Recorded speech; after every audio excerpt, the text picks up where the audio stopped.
आप देख रहे हैं आदिनाथ टीवी चैनल, अनादि से अनंत की धर्म यात्रा।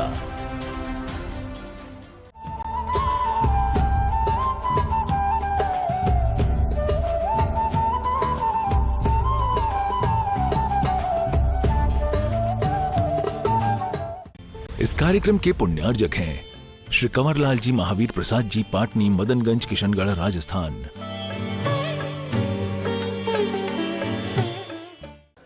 सर्वमंगल मांगल्यम सर्वकल्याणकारकम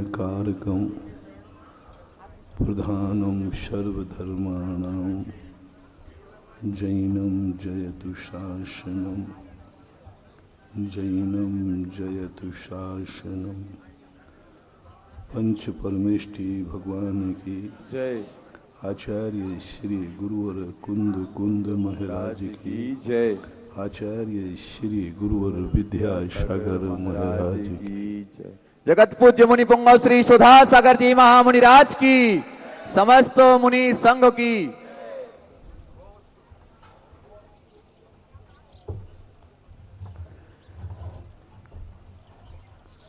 चर्चा की थी अपन ने कल कि व्यक्ति यदि सारे जगत की हर वस्तु की अहमियत और अधिकार को समझ ले, दूसरे के अधिकार को छीने नहीं, हाँ अपना अधिकार भी दूसरे को ना दे, ये नहीं कह रहा हूं। अपना अधिकार दूसरा लेवे तो नहीं देना, लेकिन दूसरे के अधिकार को भी छीनने का प्रयास नहीं करना। यही कल हमने विश्व शांति का सूत्र दिया था, समाज शांति का सूत्र दिया था, परिवार की शांति का सूत्र दिया था। आवाज नहीं करें, बार बार कुर्सी वालों को बोलना पड़ता है कि ये कुर्सियां साइड से लगाएं। देखो महिलाएं बीच में बैठ गई हैं, अब पूरी सभा खराब करेंगी। वॉलंटियर लोग जाके सब कुर्सियां अलग कर दें। अच्छी बात नहीं है। जितना तुम्हें प्रवचन सुनने में पुण्य नहीं है, पीछे बैठने वाले को अंतराय कर्म आपको बनता है। अपनी पीठ दूसरे को दिखाना प्रवचन सुनने से ज्यादा खतरनाक है। हमेशा इस बात का ध्यान रखना चाहिए। और आजकल प्रवचन सुनना, गुरु के सामने, भगवान के सामने कुर्सियों पर बैठने का अर्थ है पैरालिसिस को निमंत्रण देना। जिनके पैर खराब नहीं है उनके खराब होंगे, क्योंकि वो गुरु के सामने पैर लटका के बैठते हैं।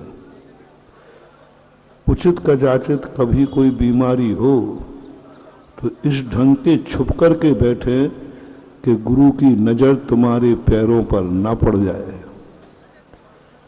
तुम्हारी दृष्टि ना पड़ा। ऐसे छुप कर के बैठना चाहिए।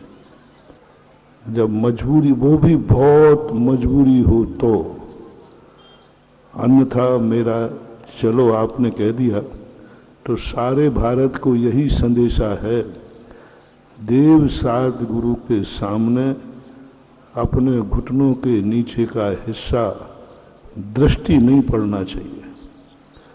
कभी बैठना ही नहीं कुर्सी पर। बैठना पड़े तो बहुत छुप करके बैठो। आगे एक चद्दर लाओ, पैरों पर चद्दर डालो, या टेबल आगे लगाओ, टेबल क्लॉथ लगाओ, तब बैठना।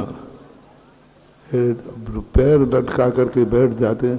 कुर्सियां अलग कर दो तो अच्छा है। देखो बार बार देखो वो धोती दुपट्टा वाले कैसे बैठे, साहब जैसे कोई मीटिंग में आए हो, ऐसे बैठते हैं जैसे हाथ बांध करके पट्टा बैठा है। बुढ़ा है लेकिन हैकड़ी है।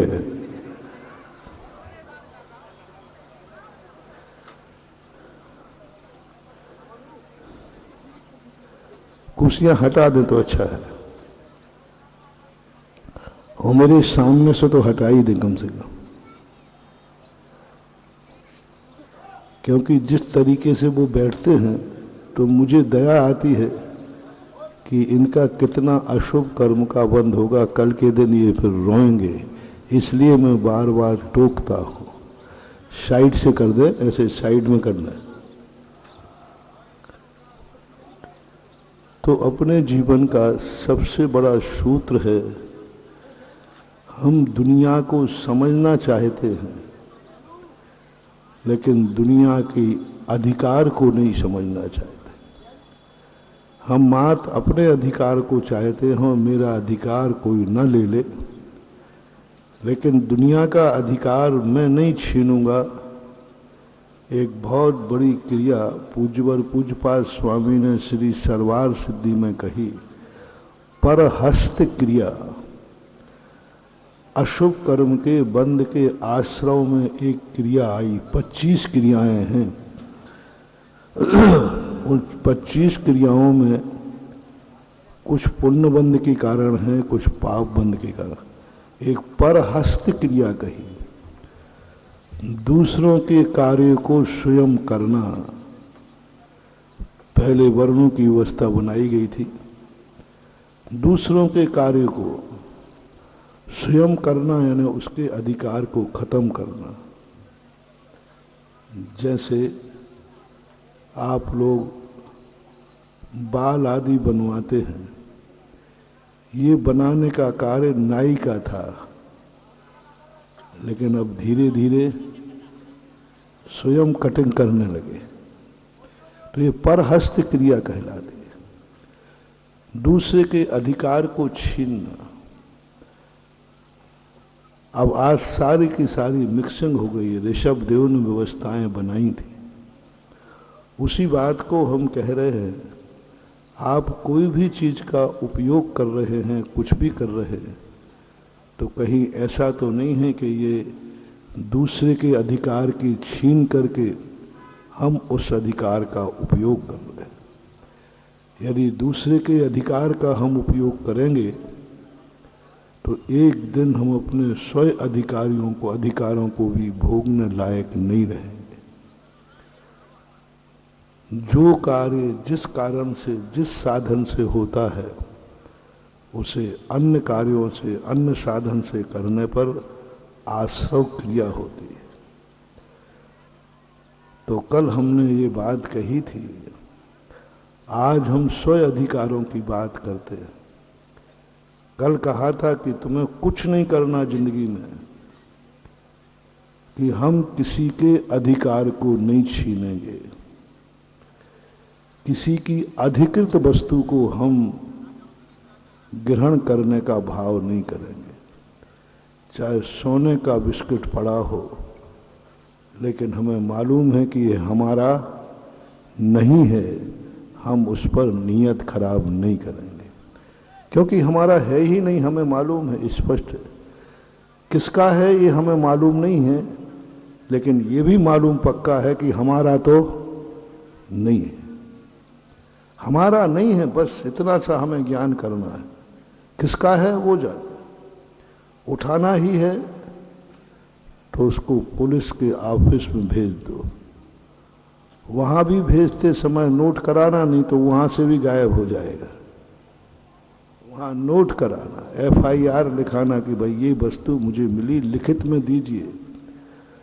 फिर भी नहीं कराना है तो सार्वजनिक स्थान पर, मंदिर जी में, गौशाला में उसको दान दे दीजिए। दूसरे की वस्तु को स्वयं अपने उपयोग में मत लाना।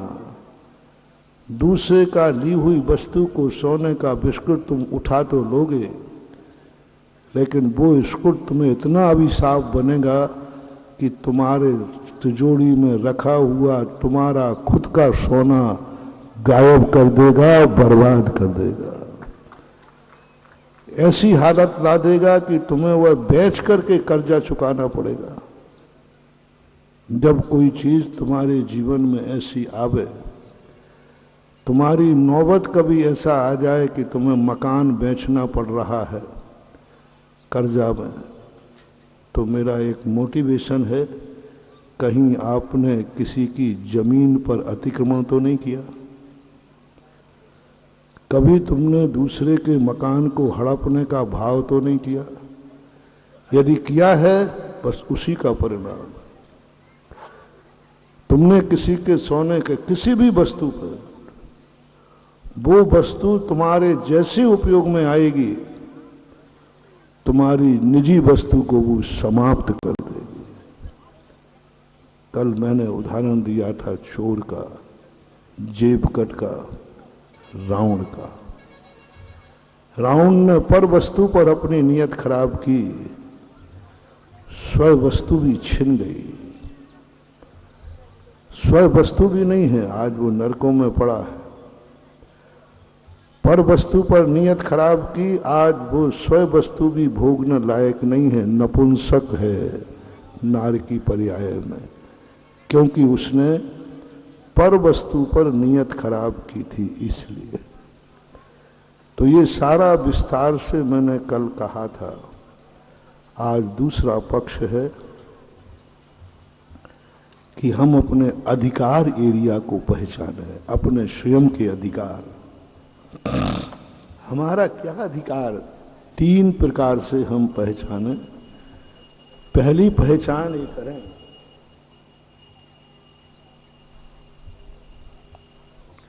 कि हमारी किस्मत ने हमें क्या अधिकार दिया है। हमारी किस्मत ने हमारा क्या क्राइटेरिया डिसाइड किया है। हमारी किस्मत ने जो हमारे हाथ में नहीं था, हमारी किस्मत से मिला, हमारे जन्म से मिला।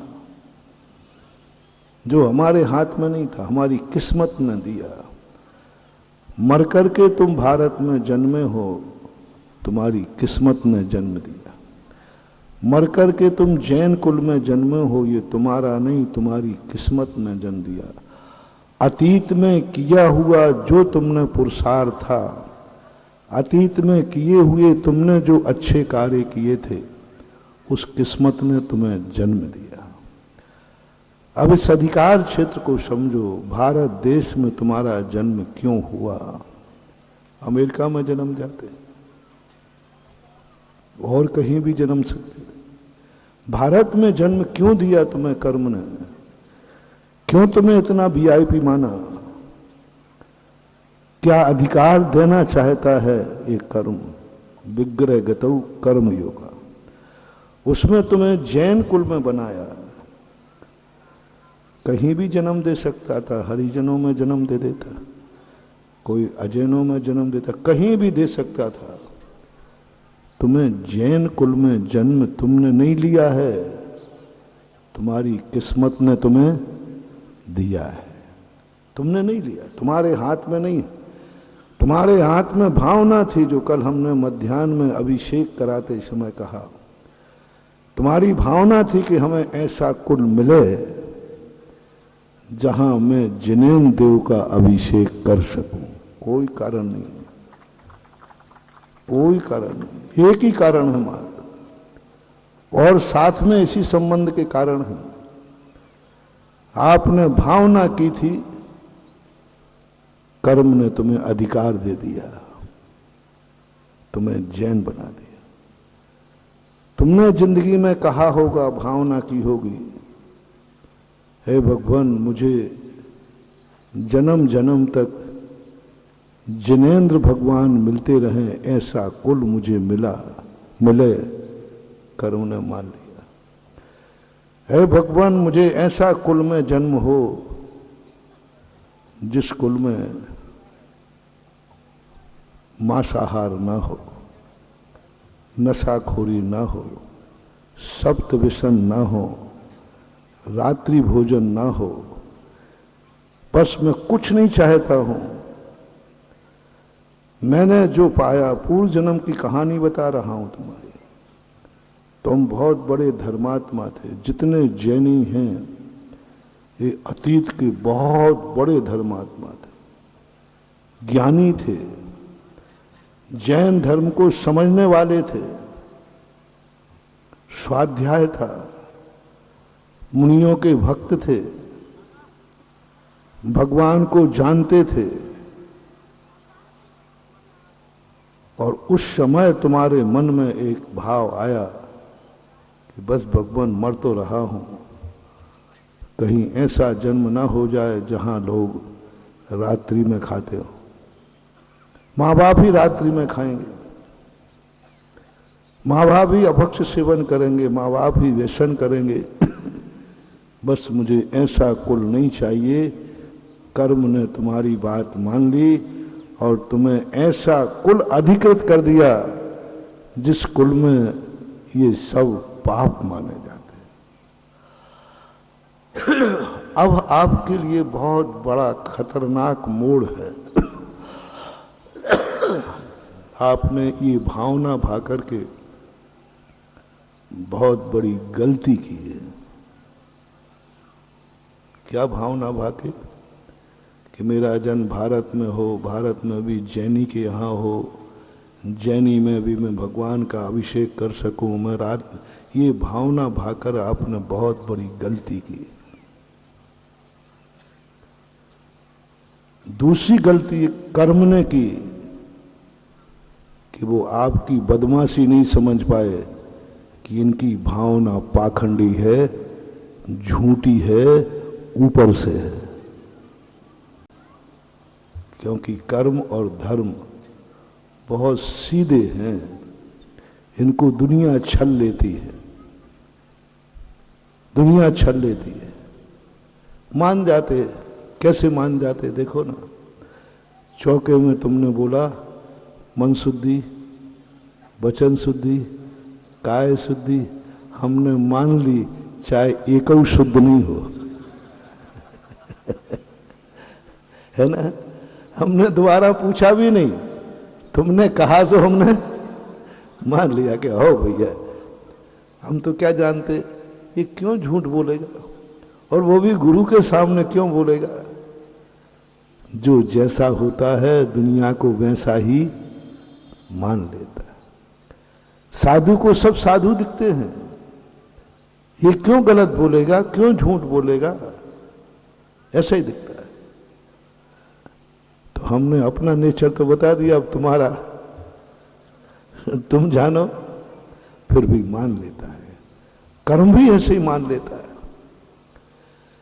तो कर्म को क्या मालूम था कि ये भावना नहीं भा रहा है, ये बदमाशी ऊपर ऊपर से कह रहा है। 90% लोगों की भावनाएं औपचारिक होती हैं, दिखावटी होती हैं, गुमराह करने वाली होती है। भावना करते हैं, उदाहरण दे दो, भावना करते हैं। बोलो तुम्हारे मुनि बनने की भावना है कि नहीं? बोलते नहीं हैं? पहले बताओ मुनि बनना अच्छा है कि नहीं? अब थोड़ा जोर से तो बोलो। हाँ, नहीं गलत हो तो फिर मेरे कुछ विचार करो। नहीं महाराज बहुत अच्छा है, बहुत अच्छा है। तो जब अच्छा है तो तुम्हारा भी कभी बनने का भाव है कि नहीं है? देख लो बाजू में बच्चा नहीं सुन रहा हो, नहीं तो वो खड़ा हो जाएगा, पापा मैं जा रहा हूं। कितनी औपचारिक भावना है, हर बीच में हम भावना बोल देते हैं। बोलो मंदिर बनाने का भाव है कि नहीं है? तो बनाओ ना। हमारा यही बस आगे आप बोल के गड़बड़ कर देते हो। पहले ही तक रहो ना कि हाँ हमारी भावना है, हमारी भावना है। भावना जब वही सच्ची मानी जाती है जिस भावना करने के बाद व्यक्ति उसको प्रैक्टिकल करने के लिए तड़प जाए, ताकत लगा दे कि मैंने जो भावना भाई है ये कैसे जैसे बने तैसे पूरी होना चाहिए। वो भावना मां भावना भा करके कह देने से कोई, सभी लोग सब प्रकार की भावनाएं बात, ये बहुत बड़ा धोखा कर्म खा गया कि कर्म ने तुम्हारी भावना पूरी कर दी। और महानुभाव धर्म और कर्म को जब जब अपनी भूल पता चल जाए और वो अपनी भूल स्वीकार कर लेवे, तुम बर्बाद हो जाओगे। फॉर एग्जाम्पल, आप अपने माता पिता ने आपको जन्म दिया अच्छा मान के, और माता पिता के मन में तुम्हारी किसी हरकत के कारण ये भाव आ गया, ओहो कहाँ भूल रह गई, कहाँ परवरिश में कमी रह गई, मैंने ऐसे बेटे को जन्म देकर गलती की, पता नहीं कौन से जन्म का पाप था जो ऐसा बेटा मेरे कुल में जन्मा। ऐसा भाव यदि माँ बाप को, तुम्हारे लिए गलत नहीं कह रहा है वो, तू गलत है वो नहीं कह रहा है, मेरी गलती, मैंने पाप किया जो ऐसा बेटा पाया, मेरी परवरिश में गलती हुई जो इसका ऐसा गलत है। यदि माँ बाप के मन में यह भाव आ गया, जाओ महानुभाव, सैकड़ों सैकड़ों भाव तक तुम भस्म हो जाओगे, सैकड़ों सैकड़ों वर्ष मानव पाव नहीं पाओगे, सैकड़ों सैकड़ों वर्ष तक माँ बाप की छाया नहीं पाओगे, अनाथ बनना पड़ेगा, सम्मूर्छनों में जन्म लेना पड़ेगा, क्योंकि तुम्हें माँ बाप का अभिशाप है। वो अभिशाप देते नहीं हैं, उनकी अभिशाप लगती है। क्या भाव कर लिया, मैंने गलती की, माँ बाप कह रहे हैं मैंने गलती की। जो बेटे को देखकर माँ बाप अभाग्य मानते हैं, और तुम्हारे में से किसी के माँ बाप क्या मान रहे हैं, गलती तुम्हारी नहीं, गलती मेरी है। माँ बाप कह रहे बेटे की गलती नहीं है, माँ कह रही मेरी परवरिश में गलती हुई है, मेरे दूध में कमी रही है, बस तुम्हारी बर्बादी है बेटे की। कभी तुम्हारे माँ बाप तुम्हारे को लेकर के, ध्यान रखना महानुभाव, मोटिवेशन दे रहा हूं, कहीं वो तुम्हारे पाकर के वो दुखी तो नहीं है, पश्चाताप तो नहीं कर रहे, कहीं अपनी भूल को स्वीकार तो नहीं कर रहे। ये हमेशा परिवार में ध्यान रखना, सास बहू में ध्यान रखना। बहू को पाकर कहीं सासू ये तो नहीं कह रही ससुराल वाले, मैंने तुम्हारी गलती नहीं बता रहा, तुम गलत हो ये नहीं, मैंने घर की बहू बनाने में कहीं चूक कर दी, मेरी गलती है कि जो मैंने ऐसी बहू चुनी, मेरी गलती है, मेरी बुद्धि मारी गई थी, मेरी बुद्धि कमजोर थी, मैंने जन्म जन्म के पाप किए हैं जो मुझे ऐसी बहू मिली, ऐसी पत्नी मिली। जाओ महिलाओं, इससे बड़ा अभिशाप तुम्हारी जिंदगी में दूसरा जिसको सौभाग्य। ये बात आपको ध्यान रखना है। इसी प्रकार से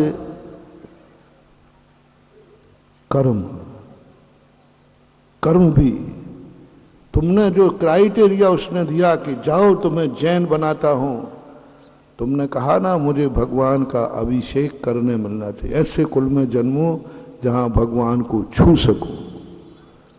कर्म ने वो कुल तुम्हें दिया कि नहीं, बोलो। अब कर्म पछता रहा है। कल मैंने कहा था ये तो बदमाश निकला, इसने भावना करके मुझे ठग लिया, जैन तो बना दिया, ये तो अभिषेक का तो छोड़ो, ये तो मंदिर ही नहीं जाता। ओहो मेरी गलती है। यदि कर्म ने ऐसा पश्चाताप कर लिया बेटा, बर्बाद हो जाओगे, 100 भाव मिटा देगा ये कर्म तुम्हें। ऐसे कुल में जन्म दे देगा जहां भगवान तो छोड़ो, जिनेन्द्र देव का नाम सुनने को भी, क्योंकि कर्म को धोखा मत देना। कर्म बहुत सरल सीधा है, तुमने भावना भाई तुम्हें दे दिया और अब तुम उस अधिकार का उपयोग नहीं कर रहे, उपयोग नहीं कर रहे। तुमने भावना भाई थी कि मुझे ऐसा कुल मिले, रात्रि भोजन नहीं करना पड़े, ऐसे कुल में तुम रात में खा रहे। कर्म कहेगा अरे ये तो धोखेबाज निकला, बदमाश निकला। भावना भाई थी, मैं तो समझ नहीं पाया। ये देखो वैष्णव में लिप्त है, गुटखा खा रहा है, शराब पी रहा है, ओहो ये तो बदमाश निकला। कर्म को और धर्म को एक बार ठग सकते हो। कर्म को और धर्म को कितने बार भैया? एक बार ठग सकते हो, दोबारा फिर तुम गिड़गिड़ाओगे, सौगंधें करोगे, साक्षी खाओगे, गलती हो गई अब गलती नहीं होगी। कर्म कहता है कि नहीं, बस एक बार हो गया, अब 100 भवों के बाद फिर विचार करूंगा। उठा के सीधा पीछे पटक देता है। चिल्लाते रहो, अपनी भूल सुधारते रहो, पश्चाताप करते रहो, कोई मौका नहीं है कर्म के सामने। कर्म कोई मौका नहीं देता। वो कहता कुछ नहीं, तूने एक बार मुझे धोखा दिया है, तुझे मैंने जो अधिकार दिए थे उस अधिकार का तूने उपयोग नहीं किया। अपने अधिकार, अभी दूसरे के नहीं, वो तो मैं कल बता दिया। अपने अधिकार को पहचानो। कार्तिकेय अनुप्रेक्षा, कार्तिकेय स्वामी कहते हैं कि तुम्हें कितना, तुम जैन हो, आर्यखंड, तुम्हें कितने भी अधिकार है। मनुष्य में, जीवों में, सब जीवों का चिंतन करो और मनुष्यों में तुम्हें कौन सा अधिकार है अधिक, उसको पहचानो, जो दूसरे मनुष्य को नहीं है, दूसरे कुल में जन्म लेने वाले को नहीं है, दूसरी जाति में धर्म लेने वाले को नहीं है। वो अधिकार तुम्हारे पास है, वो पहचानना है। जो अधिकार सबके पास है उसकी नहीं कह रहा हूं, तुम्हारे पास कोई ऐसा अधिकार है जो अन्य मनुष्यों के पास नहीं है, उसकी लिस्ट बनाओ, उसकी लिस्ट बनाओ, असाधारण लिस्ट बनाओ। और वो जो अधिकार तुम्हारा एक्स्ट्रा हो, आज उसी को पिंच कर रहा हूं, उसी को कोड लाइन कराना चाहता हूं। वो अधिकार खंडित नहीं हो पाए, कुछ भी करना पड़े। वो तो 84 लाख योनियों में जिनेंद्र भगवान का अभिषेक का अधिकार तुम्हें है या सारे जगत को है? जल्दी बोलो। आप लोगों के मंदिर में बस इसको मत खोना महानुभाव, मत खोना, क्योंकि ये वीआईपी अधिकार है। तुम्हें ऐसा कुल मिला जिस कुल में व्यसन नहीं होते, मांसाहार नहीं होता, शराब नशा नहीं होता, ऐसा कुल मिला। अन्य कुल में ऐसी पाबंदी नहीं है, ऐसे धर्म में पाबंदी नहीं है। अन्य किसी भी धर्म में ऐसा नहीं लिखा है रात्रि भोजन नहीं करना। सब करते, उनके गुरु करते, उनकी समाज करते, उनकी जाति करती। लेकिन तुम्हारा असाधारण है, जैन गुरु, जैन शास्त्र और जैन कुल परंपरा में इसकी अनुमति। बस ये गलती मत करना, ये गलती तुम्हें निशाचर बना देगी। ये गलती तुम्हें वो बना देगी कि दिन में ही नहीं खा पाओगे, तुम्हारा जीवन रात में ही खा पाओगे। कितने जानवर हैं, पूज्यवर रविशरण आचार्य पद्म पुराण, जो जैन बनकर के रात में खाते हैं, उनके लिए कर्म कहता है तूने क्या भावना भाई थी कि मैं ऐसे कुल में जन्मूं जहां मेरे पूरे परिवार रात में नहीं खाते हो, मुझे ऐसा संस्कार मिले। तू जन्म गया और अब तू रात में खा रहा है। तो कर्म कहता है तुझे ऐसी योनि में पैदा करूंगा जहां दिन में नहीं खाएगा, रात में ही खाएगा। ऐसी कौन से जानवर हैं जो दिन में नहीं खाते, रात में ही खाते? नाम बता दो। तुम, मैं बताऊंगा थोड़ा अच्छा नहीं लगेगा आजकल में, क्योंकि तुम तो सब समझदार तो हो ही। कौन सा जीव है जो दिन में नहीं रात में ही खाता है? तो जोर से बोलो। हाँ, क्योंकि मैं बोलूंगा तो बार सब चल जाता। महाराज जी को बोलने का कुछ भी बोल देते। आजकल मैं कम बोलता हूं, तुमसे ज्यादा बुलवा लेता हूं। लिखा है शास्त्र में, कभी कभी शब्द सुनना बुरा लगता है महानुभाव। शब्द सुनना इतना बुरा लग रहा है, तो जिस दिन तुम उसी रूप हो जाओगे उसका ध्यान कर लो ना। आज तुम्हें कहे कि उल्लू बनोगे, महाराज जी थोड़ा अच्छे से बोलो ना, ऐसा कड़वा शब्द क्यों बोल रहे हैं? और कल के दिन बनोगे बेटा तो फिर क्या करोगे? कर्म तुम्हें बना देगा उल्लू के, तुम दिन में नहीं रात में ही खाओ अब, क्योंकि तुमने जैन बनकर रात में खाया था। तुमने अपने अधिकार का हनन किया था, तुमने कुल के अधिकार का हनन किया था, तुमने जाति के अधिकार का हनन किया था, तुमने गुरु की वो जिनवाणी मां के अधिकार का हनन किया था। वो पश्चाताप कर रहे हो जैनी होकर, मैंने गलती की है। कर्म की स्थिति, आप अमीर आदमी तो पैसा आपके पास बचा,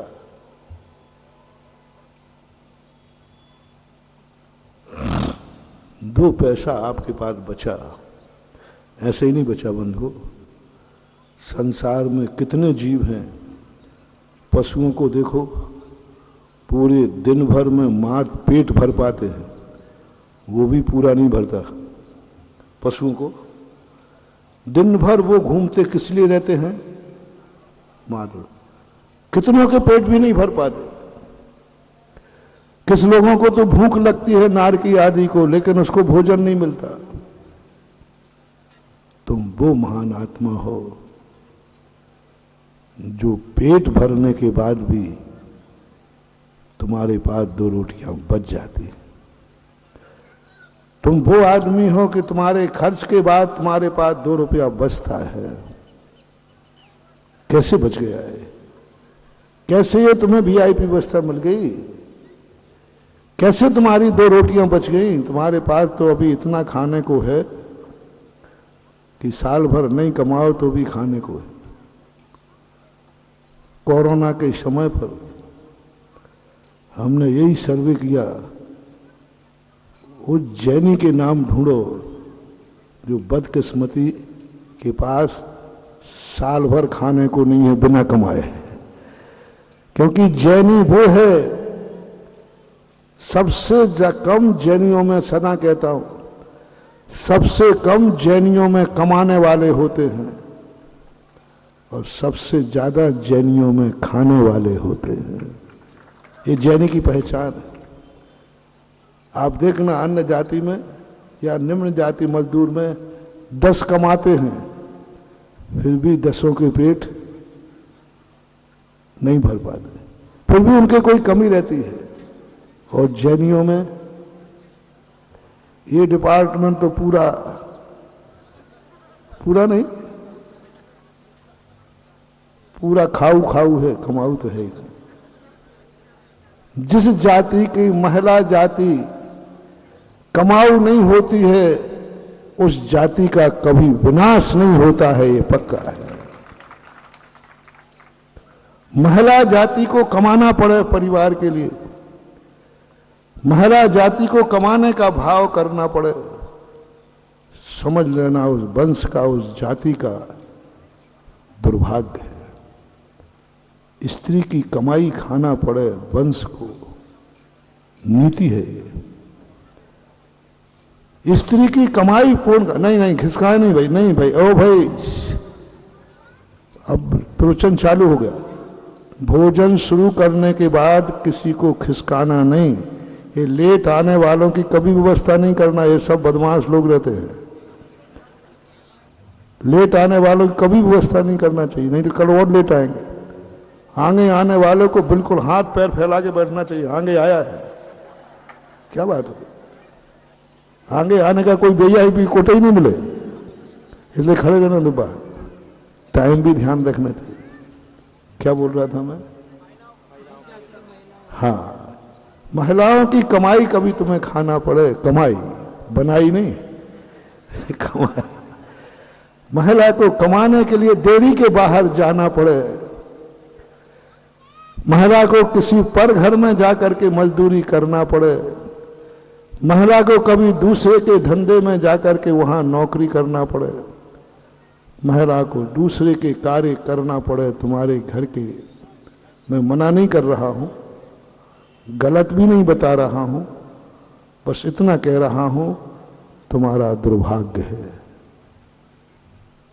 कि तुम्हारे घर की महिला दूसरे के घर के जाके कार्य करे। जैनी की महिला वो कहलाती है, इसको सौभाग्य मिलता है, ये पुण्यात्मा बन के आती है। यह गृहस्थ अवस्था में अपना और अपनों के अलावा किसी के कार्य नहीं करती, इसलिए सेठानी कहलाती है। जैन महिला को प्राय अलग लोग क्या बोलते हैं, पहले सेठानी बोलते हैं। सेठानी का अर्थ क्या? अपना कार्य और अपनों का कार्य। घर की देवी के अंदर जो कार्य करना है वह कार्य महिला करती है। घर के अंदर, घर के बाहर जाने का कल एक बहुत अच्छा प्रश्न आया, कौन है नारी मर्यादित? कमाने के लिए घर के बाहर, कमाने के लिए देवी के बाहर जाना पड़े? अरे यहां तक लिखा है शास्त्रों में, पति के मरने के बाद भी उसकी अर्थी में भी देवी के बाहर कदम नहीं रखती। कमला चलत न पैड जाए मर घट तक परिवार। कितनी बड़ा साइंस है महानुभाव, बहुत बड़ा दर्शन कल आया था। पैड, अर्थी जा रही है पति की, अर्थी जा रही है बेटे की। नारी की मर्यादा कहां तक की? कमला चलत ना पैड जाए। पैड किसको बोलते भैया? देरी। देरी के ऊपर एक कदम रख के दिखा देगी, बस मैं एक उच्च कुलीन नारी हूं, मैं एक बहुत सभ्य कुल की नारी हूं, मेरी मर्यादा देरी से बाहर नहीं है। इससे आप देखिए, अर्थी में नहीं जाने दे रहे हैं। अर्थी की, अर्थी तो बहुत बड़ी चीज होती महानुभाव। अर्थी में भी कमला ने पत्नी, स्त्री, कमला की मर्यादा देरी तक है। और आज तुम्हारी नारी को कमाने के लिए देरी के बाहर जाना पड़ा। कमाने के लिए ही नहीं, अपने धंधे के लिए ही नहीं, अपने व्यापार के लिए ही नहीं, दूसरों के यहां नौकरी करना पड़ी, दूसरे के काम की नौकरी करना पड़ी। दूसरे के जो भी करते हो वो पूरा मुझे मालूम नहीं। नौकरी करना काम किसका है? अपना नहीं, किसका है? दूसरे का। और महिला कर रही है और कमा के ला रही है। दूसरों के कार्य करके यदि तुम्हारी मां, बहन, पत्नी कमा के ला रही है और आपको मजबूरन खाना पड़ रहा है, तो मैं मना नहीं करूंगा, गलत भी नहीं कहूंगा, लेकिन एक बार अपनी किस्मत को जरूर कोस लेना कि हे भगवान, मैंने कौन सा ऐसा पाप किया कि मुझे हमारे पेट के लिए, हमारे घर के परिवार के लिए, हमारे रहते हुए घर की नारी को घर के बाहर जाकर पराया काम करके रोटी लाना आजीविका कर रहे। कोस लेना, बस इतना सा। गलत तो सही का मैं कोई निर्णय नहीं कर रहा हूं, ये विचार कर लेना। और नारियों से मेरा कहना है, जिस घर में तुम्हारा ऐसा घर मिल जाए जहां तुम्हें घर के अंदर कार्य करना पड़े, तुम्हें जयकारा गुरुदेव का, जय जय गुरुदेव, जयकारा गुरुदेव का, जय जय गुरुदेव।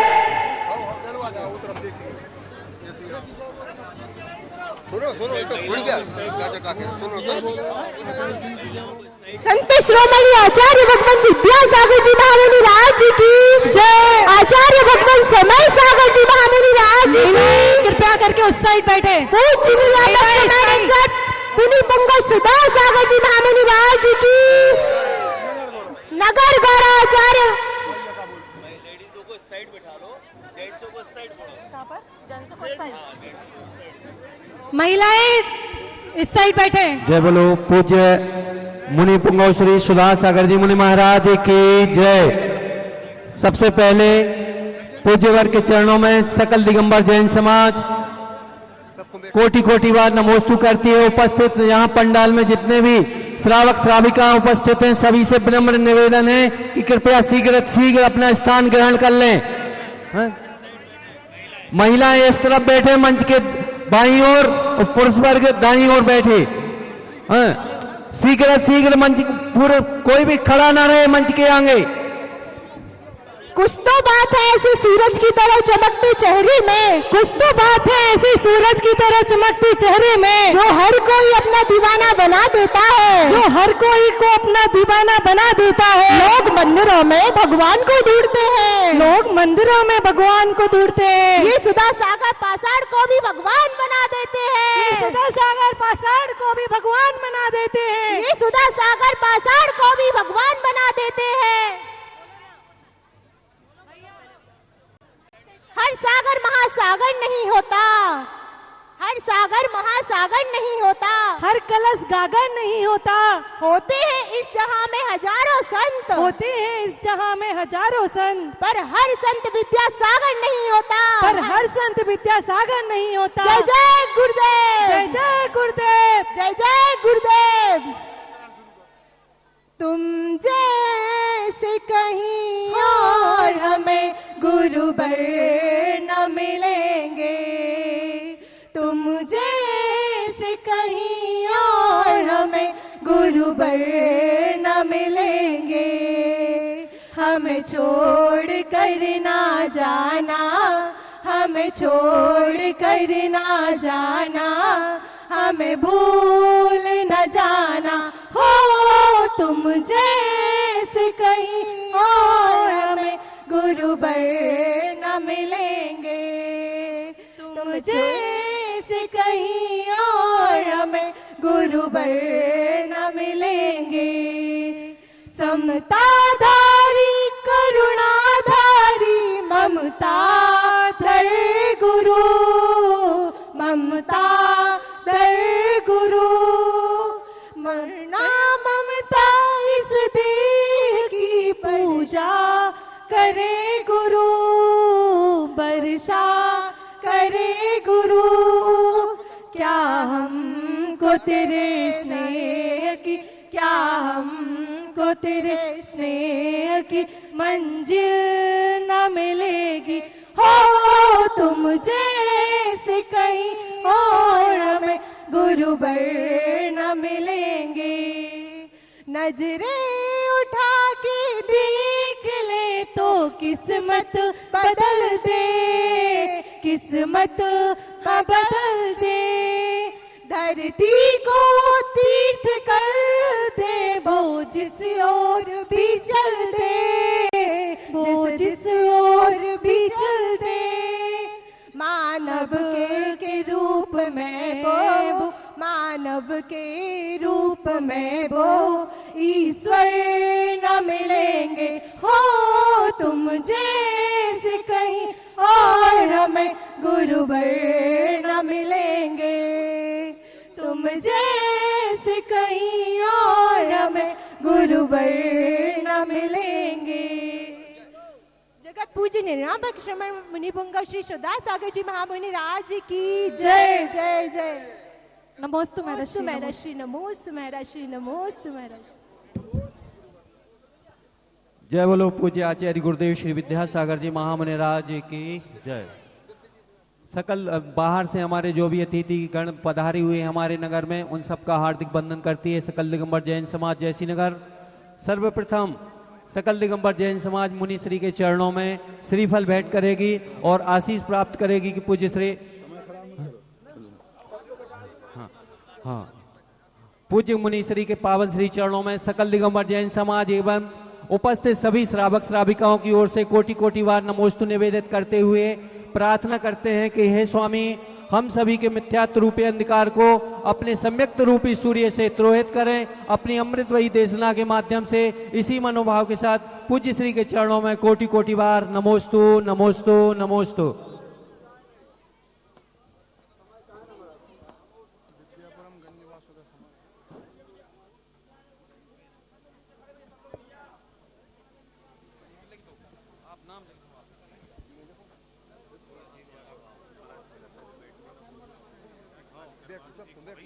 भैया मेरी सुनो, एक मिनट आप स्टेज खाली का बोल दो, बैठने का बोल दो। सुनो भैया का स्टेज सब लोग कच्चे खाली करें तो स्टेज खाली। जो भी भाई बहन मंच पर उपस्थित हैं उनसे कृपया निवेदन है कि वो मंच खाली कर दें शीघ्र शीघ्र। नीचे स्थान ग्रहण कर लें अपना। पूज्य श्री की मंगलमयी देशना प्रारंभ होने जा रही है। पूज्य श्री के चरणों में निवेदन है सकल दिगंबर जैन समाज की ओर से कि हे स्वामी अपनी अमृतमयी देशना से हम सभी को कृतार्थ करें। नमोस्तु महाराज श्री। जय श्री ओम नमः सिद्धेभ्यः।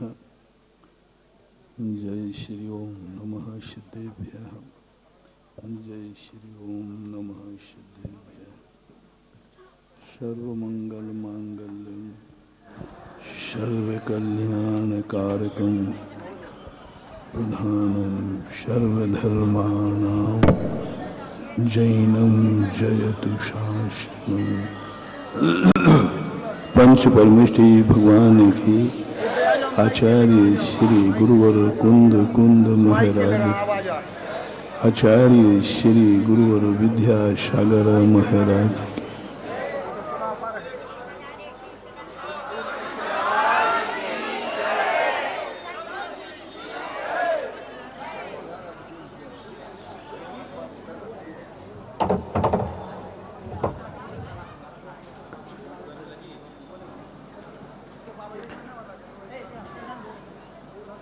दुनिया कैसी है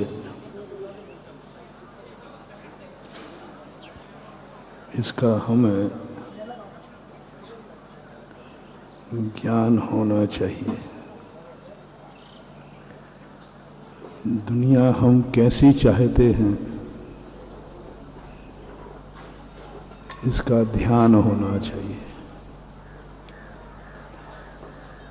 ज्ञान हमेशा वस्तु स्वरूप का किया जाता है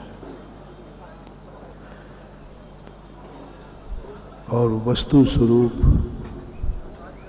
जब हमारे एक बार ज्ञान में आ जाता है तो उसकी संपूर्ण योग्यताएं हमारे ज्ञान में आ जाता है। वस्तु एक वह रॉ मटेरियल है जिसका कोई रूप नहीं होता, स्वरूप नहीं होता, स्वभाव जरूर होता है।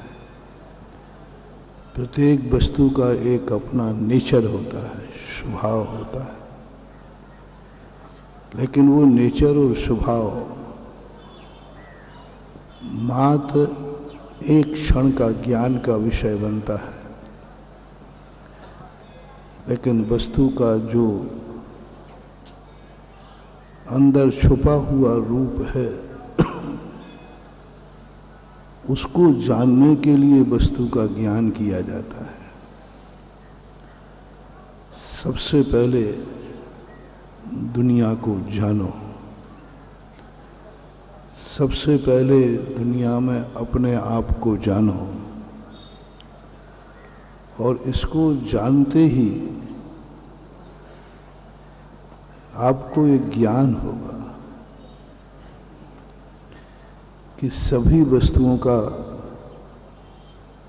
बाह्य दृश्य एक समान होता है,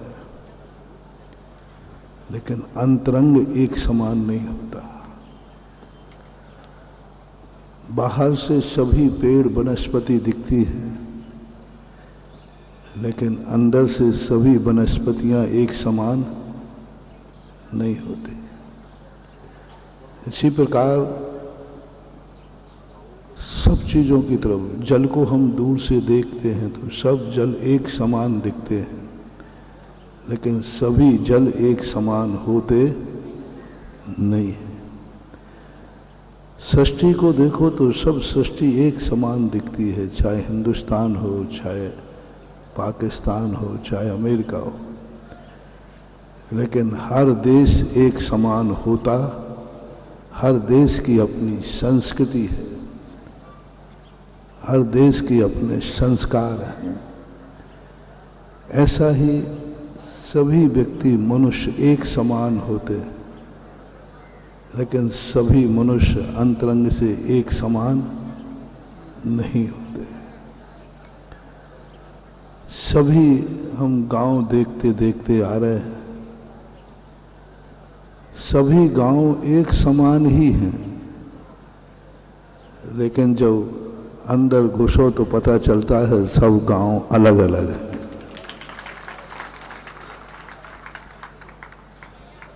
और उनके अंदर अनेक योग्यताएं छुपी रहती हैं। और वही योग्यताएं जैसे मनुष्य हैं, और मनुष्य जीवन को समझने के बाद उसकी योग्यता को समझना है। इसका नाम जैसी नगर है।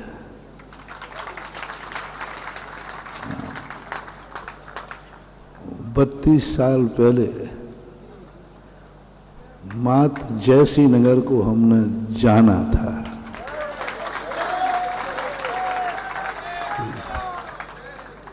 लेकिन जैसी नगर जैसे सब गांव होते ऐसे ये गांव था। लेकिन कुछ योग्यताएं देखी, कुछ अंतरंग देखा, तो सभी में कुछ ना कुछ तो अंतर आया ही है। जैसी नगर की गलियां भली ज्यों की त्यों हैं, लेकिन पहले बढ़िया अच्छी धूल रहती थी, अब बढ़िया अच्छे कंकड़ हैं। और ये प्रांगण जो जैसा स्वरूप की कल्पना हमने देखा तो नहीं था, लेकिन तुम लोग बनने के बाद देखते हो और साधु बनने के पहले देखते। तो मैं देख रहा था, रास्ते में सोच रहा था, जैसी नगर को हमने कैसा सोचा था, क्या ये वैसा बना होगा? तो हमने जैसा सोचा था यहां आके देखा तो वैसे ही बना मिला। अभी बाहर का परिसर देखा है, क्योंकि वो खप्पड़ वाला कच्चा मकान, मकान के पीछे कुआं झोपड़ी थी। अच्छा किया। अभी अंदर और देखना है। वस्तुतः यही जिंदगी है, प्रतिदिन कुछ नया जीना है, प्रतिदिन कुछ एहसास होना चाहिए। सुबह एक जिंदगी में उमंग होना चाहिए। किसी एक पेड़ को तुम देखो तो पेड़ को देखते ही उमंग आना चाहिए, इस पेड़ को मैं कुछ कल नया देखना चाहता हूं।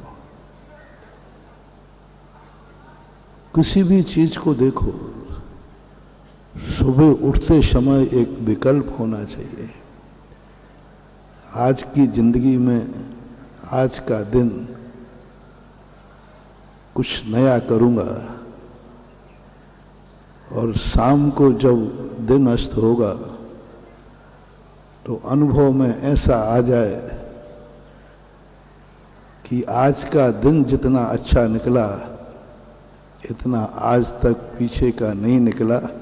ऐसा यदि भाव आ जाए, जाओ तुम्हारा भविष्य शगुन हो गया, बहुत आगे कुछ होने वाला है। सुबह कुछ नया करने के भाव हों। हम लोगों के लिए कहा शास्त्रों में, हर दिन हमें नया मुनि होना चाहिए, पुराने मुनि नहीं। पुराने मुनि में तो मतलब ही नहीं, ये तो एक बाहर का दृश्य है। सिद्ध भगवान के संबंध में शास्त्रों में कहा कि सिद्ध भगवान बाहर से एक शाश्वत है, अविनाशी है, टंकोत्कीर्ण है। वो सदा सदा के लिए सिद्ध बन गए, वो सिद्ध ही रहेंगे। लेकिन जब अंदर की अनुभूति की बात कही तो शास्त्रों में लिखा कि सिद्ध भगवान बाहर से अनंत काल से एक समान हैं, लेकिन अंदर से देखो तो प्रति समय वो नया नया अनंत सुख का अनुभव करते हैं, प्रति क्षण। ऐसी सिद्ध दशा जो बाहर से शाश्वत है, अविनाशी है और अंतरंग से प्रति क्षण परिवर्तनशील है और नया नया अनुभव कर रहा है। प्रति क्षण वो अपने आप को तृप्ति का अनुभव करते हैं और प्रति दूसरे क्षण में कुछ नया अनुभव आता है। पहले ही क्षण में उन्होंने पूर्ण आनंद ले लिया था, लेकिन दूसरा क्षण आते ही फिर उन्हें नया आता है। ऐसा ही साधक के लिए कहा। साधक का प्रतिदिन जब उसको अनुभव में आवे कि मेरा प्रतिदिन आज कुछ नया है, आज कुछ उपलब्धि है, आज की सामायिक में कुछ अलग नयापन मिला, आज के बिहार में कुछ नयापन मिला, आज के स्वाध्याय में कुछ नयापन मिला।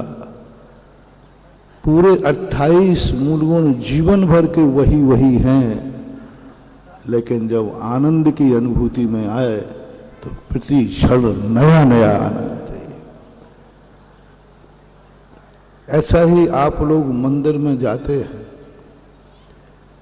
हैं प्रतिदिन जाते हैं। ये बाहर का दृश्य है कि यहाँ पर है 3 मंदिर है। 3 मंदिर हैं तो हैं, 3 ही हैं अभी भी। अब वो एक जोड़ के बना रहे उसको, 4 हो गए। हाँ, इस सहित 5 हो गए। पहले 3 थे, 4 थे। तो ये नया नहीं हुआ, उसी की वृद्धि हुई है। मंदिर भली पुराना हो, लेकिन जब हम दर्शन करने जाएं तो हमारा प्रतिदिन का दर्शन नया होना चाहिए। यदि ये हमें दर्शन की अनुभूति में आ गया, प्रतिदिन का पूजन अलग होना चाहिए, प्रतिदिन का अभिषेक अलग होना चाहिए, प्रतिदिन का गंधोदक अलग होना चाहिए, प्रतिदिन का भक्तांबर अलग होना चाहिए, प्रतिदिन नमोकार मंत्र की माला अलग होना चाहिए। प्रतिदिन कुछ ऐसा एक अपना वैज्ञानिक दिमाग बनाओ। विज्ञान पुराना पसंद नहीं करता, कुछ नया खोजता। हमें भी वैज्ञानिक दृष्टिकोण अपनाना है, कुछ एक नई अनुभूति करना है, नया सोच बनाना है। और जिस दिन तुम्हारा ये नई स्थिति बनना शुरू हो गई, जाओ तुम्हारा भविष्य दिन दूना रात चौगुना उसी दिन से बढ़ना चालू हो जाए। ये स्वयं के अंतरंग चेतना का शगुन है, शुभ मुहूर्त है, मोटिवेशन है। अपनी जिंदगी को कुछ नया करो, नया देखो, नया सोचो। कुछ उसमें एक नई अनुभूति होना चाहिए। हर गांव के अंदर हम प्रवेश करते, हर मंदिर के हम दर्शन करते, लेकिन मुझे हर गांव में और हर गांव के मंदिर में कुछ ऐसा नयापन दिखता है कि मैं पुराने दर्शन से ऊबता ही नहीं।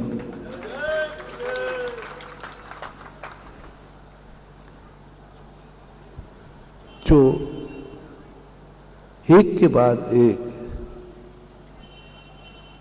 जैसे सागर में चौधरभाई के मंदिर की मूर्तियों का जो अनुभव हुआ, जब पालिश हुआ, उनको बज्जले हुआ, लेकिन मुझे बहोरी बंद में ऐसा नहीं लगा कि यही तो सागर में हुआ था।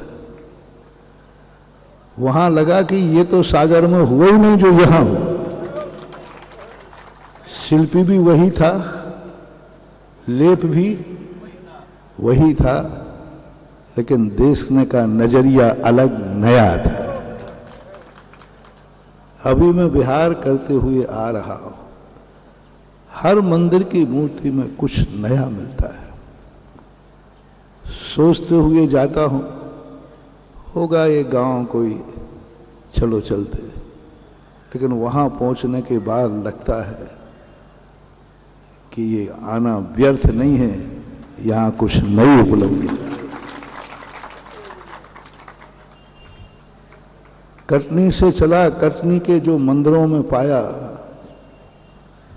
जो चेतनोदय तीर्थ क्षेत्र के मंदिरों में पाया, उस नए मुनि सुब्रत नाथ भगवान में पाया, वहाँ के समोषण मंदिर में पाया, नंदीसुर में पाया, वो लगा था कि बस इससे अच्छी और दुनिया क्या होगी, इससे अच्छा और क्या आनंद होगा।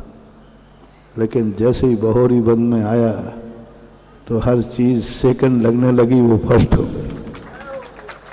वहां से आगे बढ़ता बढ़ता अभी केसली होते हुए, केसली में आकर के मेरी कोई केसली के संबंध में कोई ज्यादा कोई विशेषता नहीं थी। एक गांव है केसली, पहले भी गया था, लेकिन इस बार जो केसली में मिला वो अद्भुत था। वहां के आदिनाथ मूर्ति का जो दर्शन था वो अद्भुत था। पहले भी किए थे, लेकिन भगवान ने वो दर्शन नहीं दिया जो आज इस बार दिया, कुछ अलग ही ढंग से दिया। वहां से बढ़ते बढ़ते सारे देखता हुआ चल रहा हूं। कल जब टड़ा से चला तो ऐसे लगा कि एक जंगल में जा रहे हैं। क्या नाम था? गढ़िया ही नाम ही याद नहीं होता उसे। कोई गढ़िया कहता, कोई गढ़िया कहता है। और लोगों ने कहा कि एक छोटा सा गांव है, 2-4 घर रहते हैं। तो बड़े मन डमाडोल था। सुल्तानगंज भी सामने था। तो अभी पता नहीं सुल्तानगंज सामने था, उधर क्यों नहीं मुड़ा। तो गढ़िया में पता चला कि गढ़िया के पारसनाथ का दर्शन अलौकिक था। बहुत छोटी मूर्ति है, बहुत छोटी जो मूर्ति है, लेकिन अद्भुत है, बहुत अद्भुत है।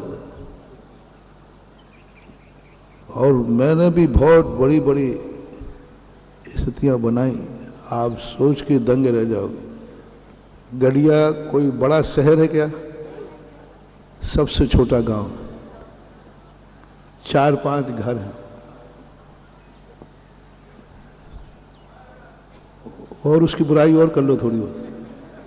पहाड़ी पर है, पानी नाम की चीज नहीं, कुछ नहीं है वहां।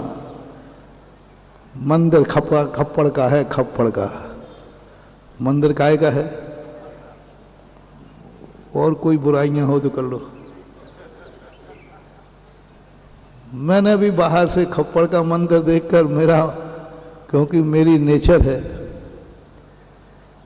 कि मुझे भगवान का कोई भी मंदिर और जैनी मैं गरीब पसंद नहीं करता। मंदिर को देखा खप्पड़ का दूर का तो मैं तो दर्शन करने ही नहीं गया, सामने ही मंदिर था। मैंने कहा भाई मैं कर लूंगा, अभी शांति से बैठने दो। बिल्कुल ऐसा कहना चाहिए। 10 कदम पर मतलब उसी प्रांगण में था। तो मैंने दूर से देखा खप्पड़ को, तो मैंने कहा ये भगवान हमने कहा बैठो अभी साता से आता हूं। तो मैंने कहा हार को तो उठूंगा ही कम से कम। वो भगवान के दर्शन करने नहीं गया था। वो तो ऐसा कहा है कि भगवान हो तो आहार को भगवान के सामने से उठना। तो हमने कहा वो तो उठना ही पड़ेगा। लेकिन वहां जब मंदिर में जाके मूर्ति को देखा तो मैंने भगवान से कहा, भगवान 1 घंटे हमारा बहुत बड़ा नुकसान हो गया। यही दर्शन में 1 घंटे पहले कर लेता तो शायद 1 घंटे पता नहीं हम कितना पुण्य कमा लेते। बहुत ही छोटी सी मूर्ति, इतनी पारसनाथ की आकर्षण मूर्ति छोटी। मैंने उनके दर्शन किए। मैंने कि भगवान देखने ही में सुंदर हो कि कोई दम बम भी है? कोई दम है कि नहीं, कोई अतिशय है कि नहीं, कि मात देखने ही में हमें आकर्षित कर रहे हो? तो भगवान कहते हैं 2 मिनट बाहर देख बैठ के, फिर मेरी दम देखना कितनी है। मैं बैठ गया, अद्भुत। आज तक कभी ना तो इस सागर में हुआ चमत्कार, ना जबलपुर में हुआ, कहीं भी नहीं हुआ। बड़े बड़े शहरों में 4 घर के लोगों ने 11.5 लाख की 2 शांति धारा की। कितने की?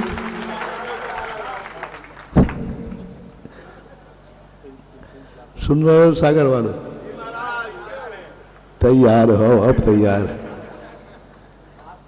वो रुकने को तैयार नहीं, मैं रोक रहा हूं बीच में। मैंने कहा भाई रुक जाओ, लेकिन पारसनाथ कहते तूने दम कही थी ना देखने की, अब देख ले मेरी दम कितनी है। पता नहीं कब से, सैकड़ों वर्षों से पारसनाथ कभी उठे ही नहीं होंगे। हमने कहा भगवान आज तो उठना पड़ेगा, दम दिखाइए। ऐसा जोश उनमें, 11.5 लाख की शांति धारा की बोली जाना। नहीं, अभी जिसकी तुमने बुराई की थी वो यार, अपन ने सबको उसको क्या कहा था? गांव है, खेड़ा है, वहां के लोग बहुत गरीब हैं। लेकिन अंतरंग जब देखा, बाहर से देखा,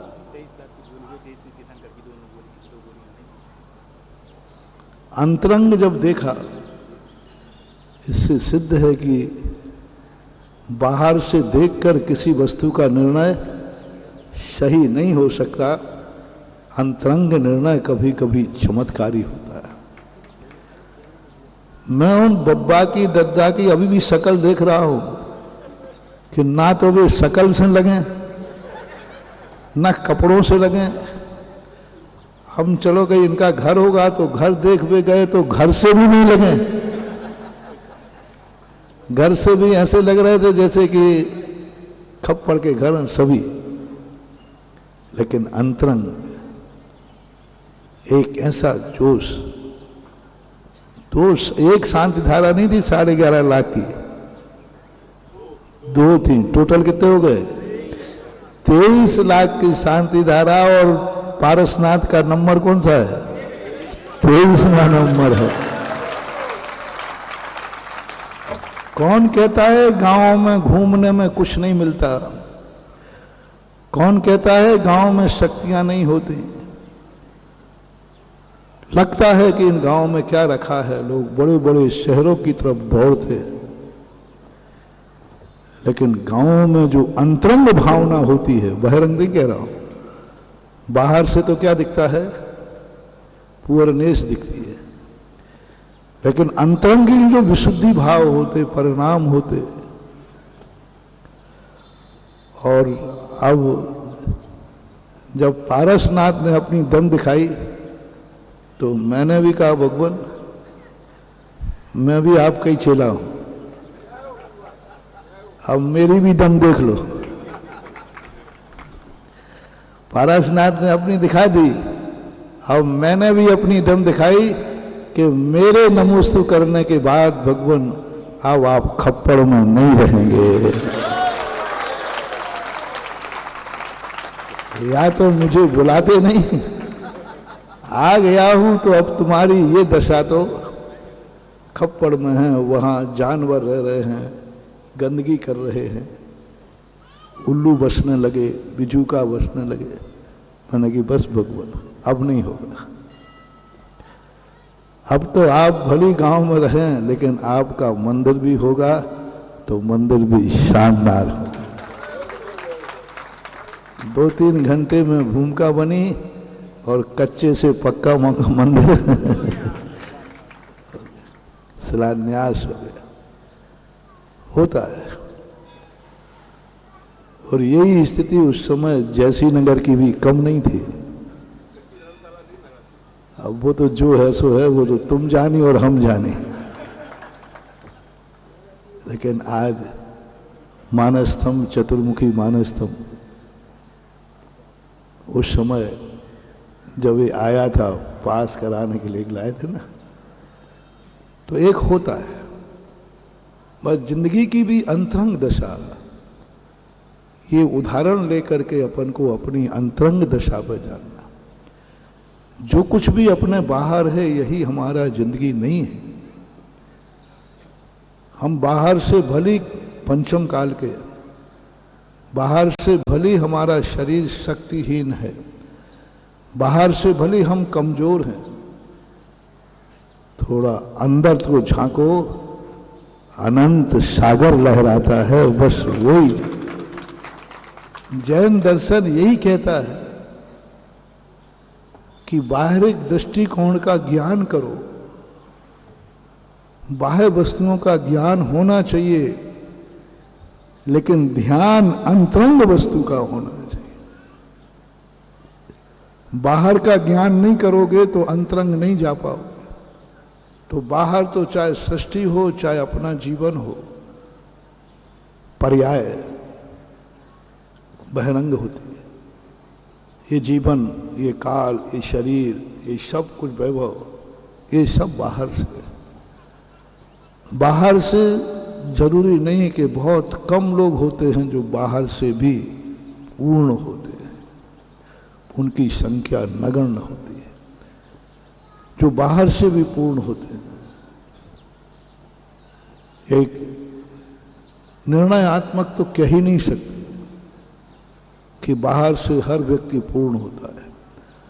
हमने तीर्थंकरों के भी पुण्य कम होते देखे। इस संसार में, दुनिया में कोई भी नहीं कह सकता मैं बाहर से पूर्ण हूं। मेरी जिंदगी में कभी दुख नहीं आ सकता, मेरी जिंदगी में कभी अशांति नहीं आ सकती, मेरे चारों तरफ कभी कमी नहीं हो सकती। ऐसा घोषणा करने वाले तीर्थंकर भी नहीं है, क्योंकि तीर्थंकरों को भी हमने असाता वेदनी कर्म देखा है। उनको भी 8-8 दिन तक उपसर्ग हुए हैं। कौन को? पारसनाथ तीर्थंकर। तो बाहर से तो हर व्यक्ति इस संसार में कमजोर रहेगा। आज नहीं है तो कल हो सकता है, होगा। इसलिए बाहर की पूर्णता तो कभी होने वाली नहीं। तुम ये सोचो कि हम सब बाहर से पूर्ण हो जाएंगे, हमारी बाहर की सब इच्छाएं पूर्ण हो जाएंगी, तो फिर हम अंतरंग का ध्यान करेंगे। हम पहले संसार की सारी आवश्यकताएं पूरी कर दें, फिर हम धर्म करेंगे। आप लोगों का सोच होता है बस, और कोई ज्यादा इच्छाएं नहीं। महाराज थोड़ा सा घर की व्यवस्थाएं हैं, वो पूर्ण कर दें, फिर हम फ्री हो जाएंगे। कभी नहीं होगे मान, कभी नहीं होगे। एक के बाद एक समस्या बनी रहेगी, और समस्या नहीं बनेगी तो समस्या का भय बना रहेगा। तुम लोगों का सोच होता है कि कल मेरा दिन अच्छा आएगा, कल मैं अच्छा करूंगा। तुम जब छोटे होते हो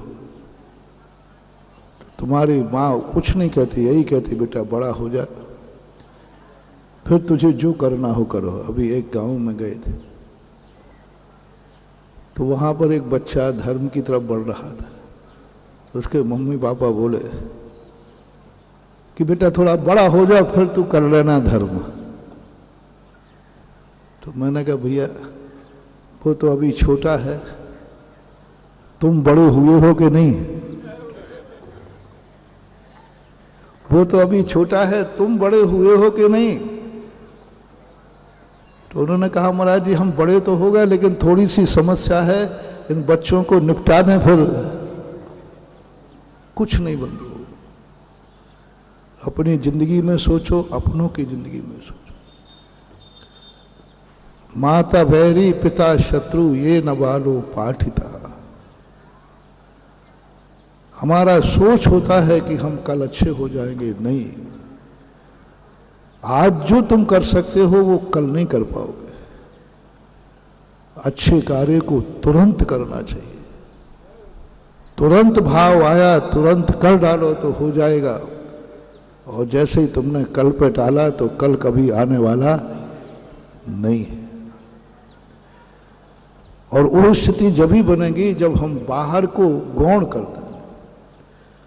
हम बाहर एक दृश्य की पूर्णता पर नहीं जाए, हमारा ये काम हो जाए, हमारा मकान बन जाए, हमारा ये हो जाए, फिर हमें कुछ नहीं चाहिए। कुछ नहीं बंधु। पहली बात तो कभी पूर्ण होगे नहीं। जब भी तुम आगे बढ़ोगे कुछ ना कुछ और नई इच्छाएं सामने आ जाएंगी। जिस पोजीशन में हो उसी पोजीशन में आप अंतरंग को देखो, अपने आत्म स्वरूप को देखो, और जैसे ही तुम अंतरंग में जाओगे आप अपने आप को पूर्ण समर्थ पाओगे। पूर्ण समर्थ है, कोई बच्चा नहीं है, कोई छोटा नहीं। 8 वर्ष अंतर मुहूर्त में केवल ज्ञान प्राप्त कर लेता है। बाहर से हमें बच्चा दिख रहा है, अंतरंग से कोई बच्चा नहीं। महानुभाव अनंत शक्ति संपन्न चेतन आत्मा है, अनंत शक्ति संपन्न। यदि हम बाहर से देखते रहते तो कोई हिम्मत नहीं थी, ताकत नहीं थी जो गड़िया से बिहार करा देता है, क्योंकि मौसम ही इतना टाइट था। बिहार करने के लिए 10 बार सोचा। बाहर देखा तो सड़क गर्म है, आकाश देखा तो सूर्य गर्म है। हाँ, और जैसे ही अंतरंग देखा तो लो साहब जैसी नगर आ गए। बाहर के भरोसे नहीं आए हैं, बाहर की दम पर नहीं आए हैं। किसकी दम पर आए हैं? अंतरंग का जो दम होती है कि नहीं, आत्मा की बहुत बड़ी शक्ति है, और इस शक्ति को लेकर के साधु चल देता है। तुम देखते रह जाते हो कि ये शक्ति कहां से आती है। साधु कुछ नहीं महानुभाव, एक अंतरंग अभिमुक्ति सिद्धि होती है। वो एक सिद्धि कर लेता है साधु। सिद्धि का अर्थ कोई मंत्र नहीं, अंतरंग को झांकने की कला। साधु को बाहर से देखोगे, धर्म को बाहर से देखोगे तो गम ही गम नजर आएंगे। जरा अंदर तो झांको, सरगम लहर आएंगे। बाहर से देखोगे तो तुम्हें कष्ट ही कष्ट दिखेंगे। कई लोग बाहर से साधु की साधना देख करके कांप जाते। अरे भैया, ये मुनि बनना तो तलवार की, तुम्हें तलवार की धार दिख रही है, हम लोग उसी तलवार पर नाच रहे हैं, आनंद का अनुभव कर रहे हैं, आनंद की अनुभूति हो रही है। प्रति क्षण एक नई उपलब्धि हो रही है, प्रति क्षण एक नया स्वरूप प्रभु का देखने में मिल रहा है। इसलिए हर व्यक्ति को अंतरंग दृष्टिकोण समझो। ये मत समझो कि तुम उम्र से कोई व्यक्ति बड़ा हो जाता है। उम्र से बड़े व्यक्ति भी हमने कमजोर देखे हैं, और उम्र से छोटे व्यक्ति भी हमने बलजोर देखे। आदिनाथ बैठे रहे, उनका बेटा बाहुबली भरत केवल ज्ञान प्राप्त करके भगवान से पहले मोक्ष चले गए। आदिनाथ से पहले बाहुबली को मोक्ष हुआ। बहुत सुकुमार थे, लेकिन अंतरंग शक्ति जब देखी कुछ नहीं मान हुआ। एक बार प्रभु की अंतरंग शक्ति देखो। और इसलिए साधु को बाहर से सब चीजों के अभाव करा दिया जाता है। जिन जिन वस्तुओं को संसारी प्राणी सुख मानता है, वो सारी वस्तुएं महावीर स्वामी ने अपने अंतेवासी साधु से अलग करा दी। सब अलग कर, जिन जिन में तुम्हें सुख नजर आता है वे सारी वस्तुएं अलग करा दी। और फिर साधक को ऐसी साधना दी कि जो सारी वस्तुओं का मालिक होकर के उसके चेहरे पर वो आनंद नहीं है, जिसके पास कुछ भी नहीं है उसके चेहरे पर जो आनंद आता है। धर्मात्मा को अमीरी नहीं चाहिए, धनवान भी जहां पर दुखी हो जाते हैं, महावीर स्वामी ने धन से व्यक्ति को आनंद नहीं बताया। उन्होंने कहा धन विहीन धर्म, परिवार विहीन धर्म, संसार के वैभव विहीन आनंद, वो एक कला मात्र जैन दर्शन में देखने में आई। धन विहीन आनंद, परिवार विहीन आनंद, वैभव विहीन आनंद, सब तरफ के सुखों के साधन के अभाव में भी आनंद एक होता है। और वही शक्तियां महानुभाव आप लोग अपने जीवन को रास्ते चलते चलते जो चिंतन और अनुभव की परिधियां आती हैं, वह हमने आपको अंतरंग चेतन आज गढ़िया के पारसनाथ भगवान ने जो अनुभूति कराई मैंने यहां बता दी। और वहां की स्थितियां जिनेंद्र भगवान के मंदिर के प्रति जैनियों का कम रुझान था, कम खुशी थी। जब वहां शिलान्यास की बात आई तो गढ़ी का हर जैन घर में आनंद था। अजैन घर में, हर अजैन घर, गरीब सातों जाति, सातों जातियों में इतना आनंद। मैंने कहा भैया तुम्हारे लिए क्या हो गया? जैनियों का मंदिर है, जैनी खुशी मनाए। लेकिन अजैन लोगों को डर था कहीं ये जैनी धीरे धीरे भगवान को उठा के, क्यों गांव में से उठ ही जाते भगवान। अब उनको विश्वास हो गया कि मंदिर अच्छा बन जाएगा, अब भगवान कभी यहां से नहीं उठेंगे। अजैनों में खुशी पहली बार देखा मैंने गढ़ी के अंदर। हर अजैन के घर में खुशी, पूरे अजैन झूम पड़े शिलान्यास के लिए। भगवान का शिलान्यास हो रहा, मंदिर का शिलान्यास हो रहा। अजैनों ने कहा हम वर्षों से इनसे कह रहे थे आपके पास पैसा नहीं है तो हम लोगों से ले लो, लेकिन मंदिर बनाओ। अजैनों का प्रति इस प्रकार का मंदिर के प्रति अनुराग, भावनाएं मैंने वहां देखी। इसलिए यहीं से मैं संदेशा दे रहा हूं सब लोगों को। वहां भी थोड़ा सा कहा था, वहां कोई ज्यादा नेटवर्क तो था ही नहीं, तो ये कुछ नहीं चले होंगे। जिन जिन गांवों में जिन जिन का जो कुछ भी है उसको बेचना नहीं, वहां के मंदिर को उठाना नहीं, वहां गांव के मकान को बेचना नहीं, खंडहर करना नहीं, खप्पड़ वाले मकान को पक्का कर दो।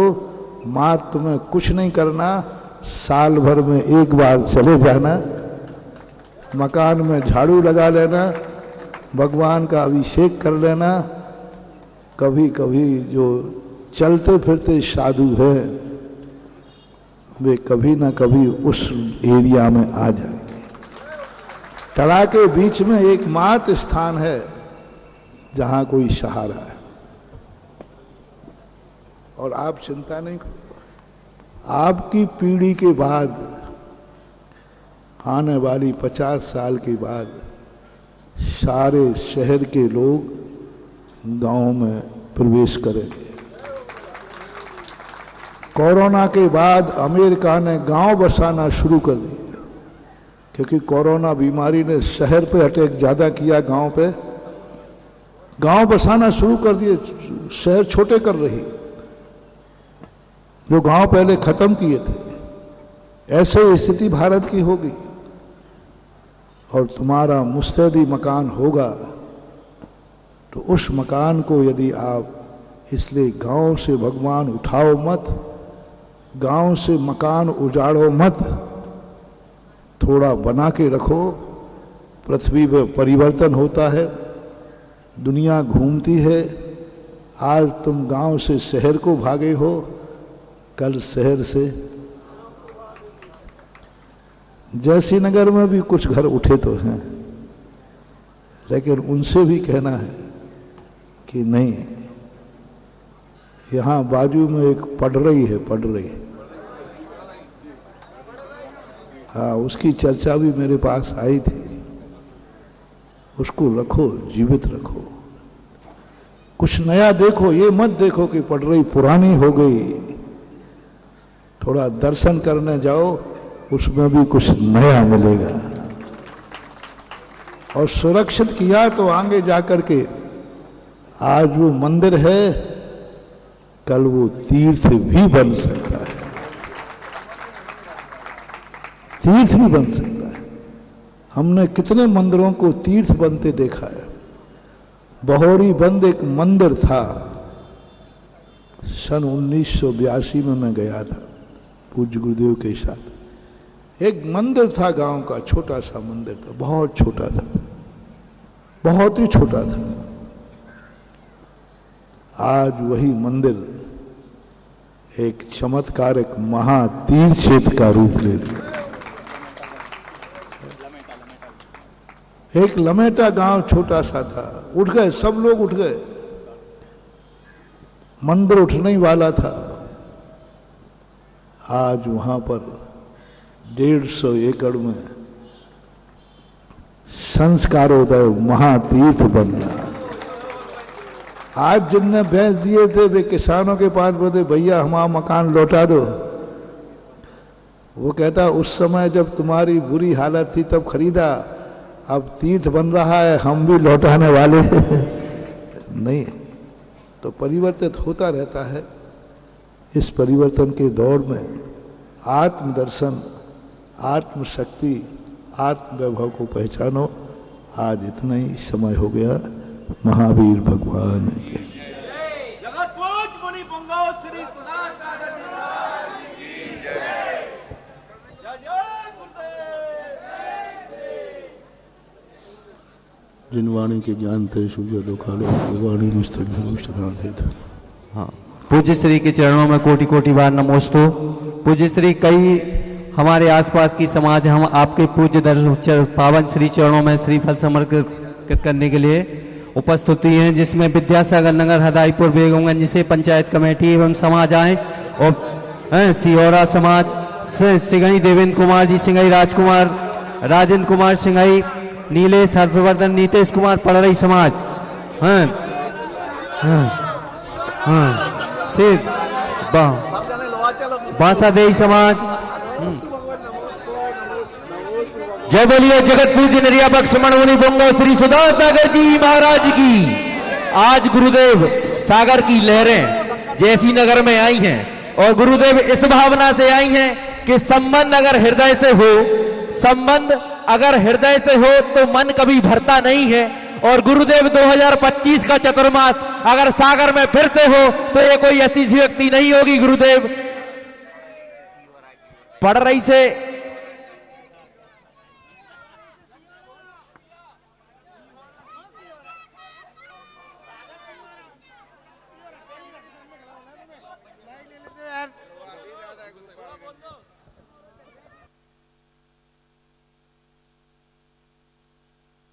Hello hello.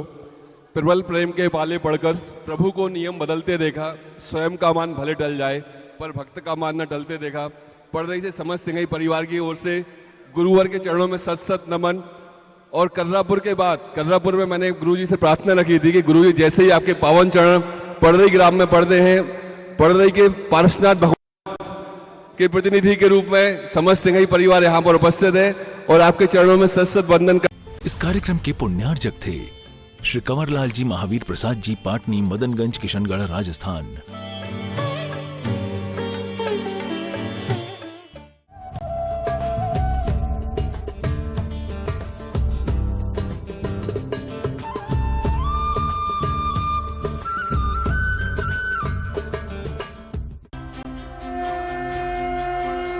आप देख रहे हैं आदि